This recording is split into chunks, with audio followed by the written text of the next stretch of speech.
महाराष्ट्र के कोल्हापुर में एक कातिल अपने घर में ही कत्ल करता है। कत्ल करने के बाद वो लाश को कई टुकड़ों में काटता है। इतने पर भी उसका मन नहीं भरता। इसके बाद वो धारदार चाकू लेता है। चाकू लेने के बाद वो लाश के शरीर के कई हिस्सों में उसके जो बॉडी पार्ट्स होते हैं, बॉडी ऑर्गन्स होते हैं, उसे निकालने की कोशिश करने लगता है। पहले तो वो जाता है मस्तिष्क के पास, जहाँ पर वो दिमाग निकालता है। इसके बाद वो निचले हिस्से में आता है, जहाँ पर वो लाश के शरीर का जो टुकड़ा होता है, दिल को छेद करता है। छेद करने के बाद उन जगह पर दिल निकाल लेता है।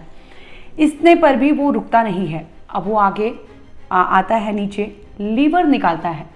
लीवर निकालने के बाद आंत निकालता है। ऐसे कर करके उसने किडनी निकाला और शरीर के कई पार्ट्स को अलग अलग तरीके से निकालकर वो एक साथ वहाँ रखता है। अब उसके दिमाग में कुछ चल रहा होता है, जिसके बाद वो फौरन जाता है किचन में फ्राइंग पैन लेता है, गैस जलाता है। फ्राइंग पैन में बाकायदा वो तेल डालता है। तेल डालने के बाद ये जो बॉडी पार्ट्स उसने निकाले होते हैं, ऑर्गन्स, उसे एक एक कर तलने लगता है। इतने पर भी वो कातिल रुकता नहीं है। वो उस बॉडी ऑर्गन्स जो वो तलता है फ्राइंग पैन में, उसमें नमक और मिर्च डालता है। अब वो उसे पका लेता है। पकाने के बाद वो बाकायदा थाली में लेके आकर लाश जहाँ पड़ी होती है, वहीं पर वो उन टुकड़ों को खाने लगता है।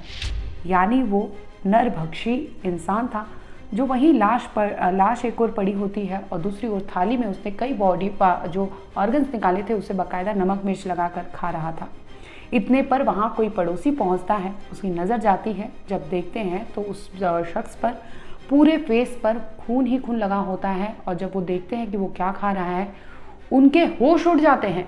इस पर मामला पुलिस को सूचना दी जाती है। मामले का खुलासा होता है। मौका वारदात पर पुलिस पहुंचती है, जिसके बाद ये पूरी वारदात सामने आती है। नमस्कार, आप देख रहे हैं क्राइम तक। मैं हूँ अश्विनी सिंह। आखिर क्या था पूरा मामला और ये नरभक्षी कौन था और क्यों इसने अपने ही घर में एक कत्ल किया, और मामूली सी वजह की वजह से वो कत्ल करने के बाद लाश को कई टुकड़ों में काटता है। टुकड़ों में काटने के बाद तरह तरह से उसे लाश के टुकड़ों को पकाता है और खाने लगता है। ये केस को बॉम्बे हाई कोर्ट ने rare of the rarest case माना है। आपको बता दें कि ऐसा बहुत कम होता है जिसमें कोर्ट को ये पुख्ता सबूत पेश किया जाता है, जिसमें कोर्ट ये मानने को तैयार होती है कि हाँ, ये rare of the rarest case है।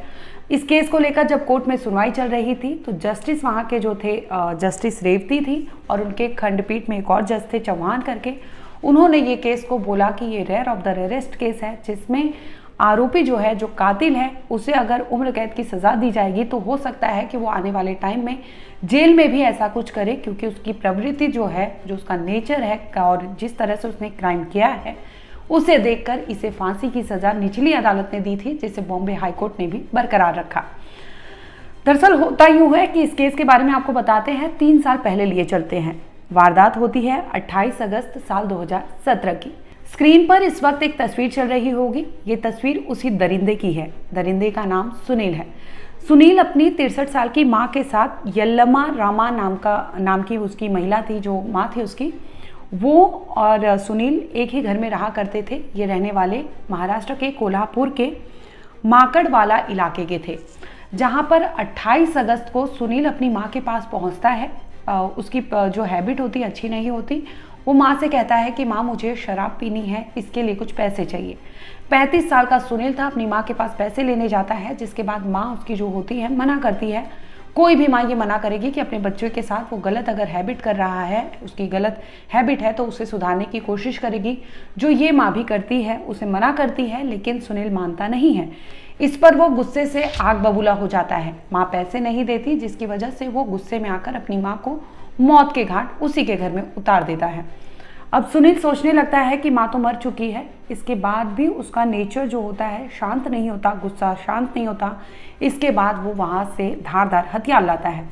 हथियार लाने के बाद वो माँ को कई टुकड़ों में काटता है। एक बार भी नहीं सोचता कि वो माँ जिसने 9 महीने अपनी कोख में रखकर उसे पाला था, उसे जन्म दिया था, पाला पोसा, इतना बड़ा किया, वही सुनील, वही कातिल निकलता है और अपनी माँ को धारदार चाकू से मौत के घाट उतार देता है।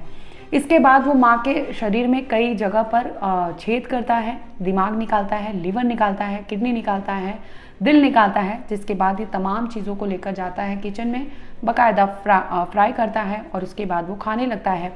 इसी दरमियान पड़ोसी वहाँ से गुजरते रहते हैं, उनकी नज़र पड़ जाती है उसके घर में, क्योंकि आवाज़ आ रही थी, जिसकी वजह से वो शंका करते हैं और शक की बदौलत वो उस घर में पहुँचते हैं तो देखते हैं कि वहाँ सुनील बैठकर अपनी माँ की लाश के पास बैठा हुआ है और एक थाली में वो बाकायदा ये मांस के टुकड़े खा रहा था। पहले तो पड़ोसी डर जाते हैं कि आखिर ये हुआ क्या है, जिस तरह का वो वहाँ पर क्राइम सीन देखे थे वो भय से भाग जाते हैं। इसके बाद वो अपने पड़ोसियों को बताते हैं कि ऐसा ऐसा वहाँ हुआ, जिसके बाद भीड़ जमा होती है और फ़ौरन पुलिस को सूचना दी जाती है। अब पुलिस पहुंचती है, इसके बाद वहां से बॉडी को अपने गिरफ्त में लेती है, जांच पड़ताल करती है, फॉरेंसिक टीम आती है, सभी तरह के वहां से नमूने इकट्ठे किए जाते हैं, डीएनए सैंपलिंग के लिए भी भेज दिया जाता है और आरोपी सुनील जो है उसे पुलिस फ़ौरन कस्टडी में ले लेती है। कस्टडी में लेती है, उससे पूछताछ करती है तो वो अपना गुनाह बाकायदा वहाँ कबूल कर लेता है, जिसके बाद मामला कोर्ट तक पहुँचता है। जब कोर्ट में मामला पहुँचता है तो पुलिस इंस्पेक्टर जो एसएस मोरे हैं उनसे भी बयान लिया जाता है। वो अपने बयान में बाकायदा बताते हैं कि उन्होंने अपने सर्विस में ऐसा मर्डर, ऐसा क्राइम कभी देखा नहीं है। हालांकि उनकी सर्विस बहुत पुरानी थी और उनका ऐसा मानना था कि नक्सली इलाकों में भी उन्होंने काम किया है, वहाँ पर उनकी ड्यूटी लगी थी, लेकिन इस दरमियान भी उन्होंने कई ऐसे मर्डर, कई ऐसे शव, कई ऐसे लाशें देखी थी, लेकिन उन्होंने ऐसा जिस तरह से सुनील ने अपनी माँ के साथ किया था, ऐसा क्राइम उन्होंने अपनी लाइफ में कभी नहीं देखा था। आपको याद होगा कि यूपी के नोएडा में निठारी केस हुआ था, जिसमें ठीक ठाक ऐसा ही मामला सामने आया था, जिसमें कई बच्चों को दरिंदगी का शिकार बनाया गया था, जिसके बाद उनके मांस के टुकड़ों को कुकर में उबाल कर खाया गया था। ऐसे आरोप लगे थे, जिसका अभी भी केस चल रहा है।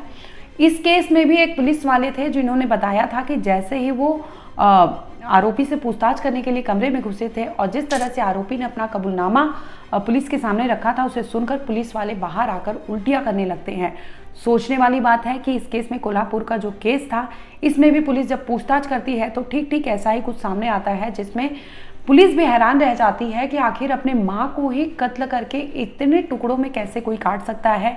इतने पर भी कत्ल करना एक बार को बोला जा सकता था, लेकिन जिस तरह से उसने मांस के टुकड़ों को पकाया और इतने पर भी वो रुकता नहीं है और मांस के टुकड़ों को खाने लगता है, ये अपने आप में सोचने वाली बात थी। जिसके बाद मामला निचली अदालत पहुंचता है तो कोर्ट में ये सामने आता है कि ये जो हैबिट है इसका सुनील का, उसे देखते हुए कोर्ट ने इसे फांसी की सज़ा दी थी और बजाय इसके कि उन्होंने कहा था कि उम्र कैद की सज़ा इसे नहीं दी जा सकती, क्योंकि जिस तरह का इसका नेचर है, जिस तरह का ये हैबिचुअल ऑफेंडर है, क्योंकि इसने मारने के बाद भी ये रुका नहीं था, मर्डर करने के बाद भी इसने कोई कोताही नहीं की और इसके बाद इसमें इतनी हिम्मत थी कि इसने लाश के टुकड़े किए और टुकड़े करने के बाद भी उसने कई ऐसे मांस के लोथे खींच कर बाहर निकाले थे, जिसके बाद उसने पका कर खाया था, जिसे लेकर कोर्ट ने इसे फांसी की सज़ा दी थी।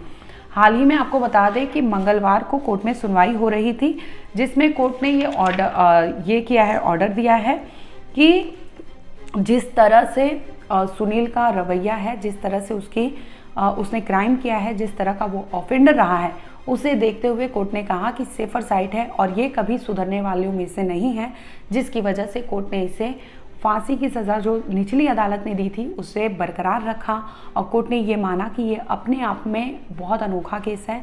ऐसा करने वाला कोई रेयर ऑफ द रेयरेस्ट ही हो सकता है, जिससे लेकर बॉम्बे हाई कोर्ट ने भी इस केस को रेयर ऑफ द रेयरेस्ट माना, जिसमें कोर्ट ने ये कहा कि सुनील को फांसी की सज़ा ही होनी चाहिए, इससे कम की सज़ा से ये ठीक नहीं हो सकता, जिसकी वजह से क्योंकि इसका जो प्रवृत्ति है, जो नेचर है, क्राइम जिस तरह से इसने किया है, इन सब को देखते हुए कोर्ट ने यही कहा कि इसे फांसी की सज़ा होनी चाहिए। कोर्ट ने इसे rare of the rarest case माना। आपको बता दें कि इस केस को लेकर जो जांच हो रही थी, डीएनए सैंपलिंग हो चाहे जो एविडेंस वहाँ से मिले थे वो पूरी तरह से मैच हो गए थे, जिसकी वजह से लगभग 12 लोग थे जो अपनी गवाही दिए थे और इस सब को देखते हुए कोर्ट ने इसकी सज़ा को फांसी की सज़ा बरकरार रखी और हाल ही में कोर्ट ने इसे भेज दिया पुणे के येरवड़ा जेल में। फिलहाल आपको बता दें कि आरोपी पुलिस की कस्टडी में है, जेल की सज़ा काट रहा है। वहीं बॉम्बे हाईकोर्ट ने इसे फांसी की सज़ा दी है, बजाय इसके कि इसे उम्र कैद की सज़ा नहीं होनी चाहिए, जिस तरह का इसने क्राइम किया है।